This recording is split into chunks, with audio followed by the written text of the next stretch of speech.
write something. So yeah, it's done, except for the mopping up, copy editing and that sort of thing. So hopefully it's as good as I can make it. I don't know if it's any good, but it's as good as I can make it anyways. All right, so this is the stories that I'm going to tell you tonight.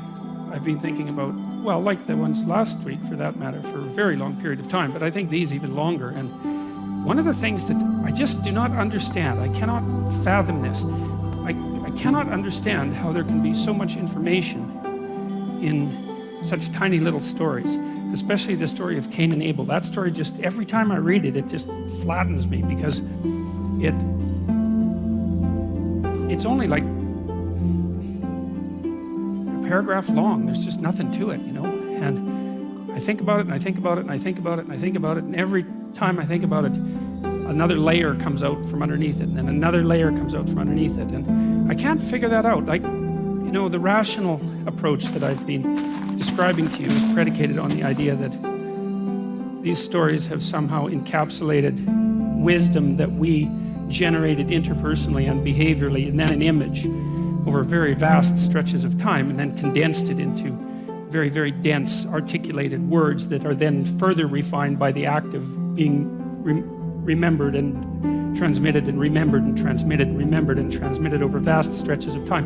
And that's a pretty good argument. I'm willing to go with it, but it still never ceases to amaze me how much information such tiny little passages can contain.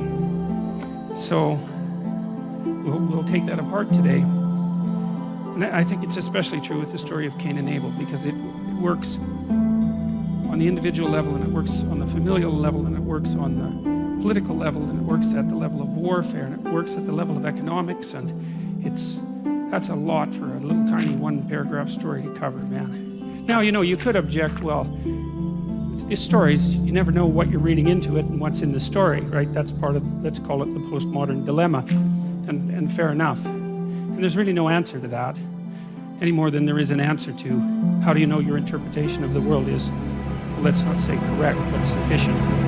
There's some answer to that. It's sufficient if you can act it out in the world and other people don't object too much and you don't die and nature doesn't take a bite out of you any more often than necessary.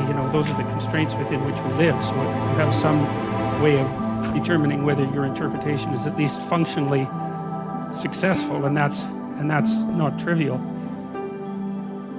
And I guess you can say the same thing to the interpretations that might be laid out on these stories, and at the moment that's probably good enough. Hopefully you find the interpretations functionally significant at multiple levels. And I also think the chance of managing that by chance is very, very small, to be able to pull off an interpretation of a story that works at multiple levels simultaneously. You think with each level that it applies, the chances that you've stumbled across something by chance have to be decreasing, right? There's a technical term for that in psychology. It's called something like multi-method, multi-trait method of determining whether or not something is accurate. And the idea is the more ways that you can measure it and get the same result, the more confident you can be that you're not just deluding yourself with your a priori hypothesis, that there's actually something out there. So I guess that's another part of this method, is that, and it's also a method that I use in my speaking, I think. I don't try to tell people anything that isn't personally relevant, because you should know why you are being taught something, right? You should know what the fact is good for, and then it should be good for you personally, at least in some sense, and then if you act it out in the world, it should be good for your family, and maybe should have some significance for the broader community. And I think that's what meaning means, and I don't really see the utility in being taught things that aren't meaningful, facts that aren't meaningful, because there's an infinite number of facts and there's no way you're going to remember all of them. They have to have the aspect of tools, essentially, something like that, because we are tool-using creatures. Well, these stories have that aspect. As far as I can tell, there's no doubt about that. So here's the stories in Genesis 2, very famous stories, obviously. Virtually everybody who's even vaguely versed in roughly speaking, Western culture knows these stories.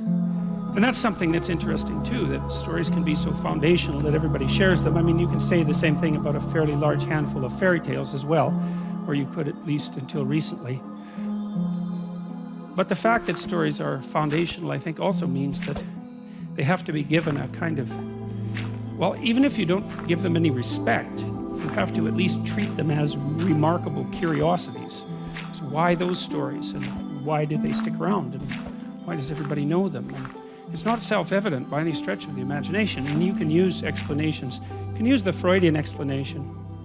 Freud sort of thought that the Judeo-Christian was predicated on the idea that the figure of the father, the familial father, was expanded up into cosmic dimensions so that mankind existed in the same relationship.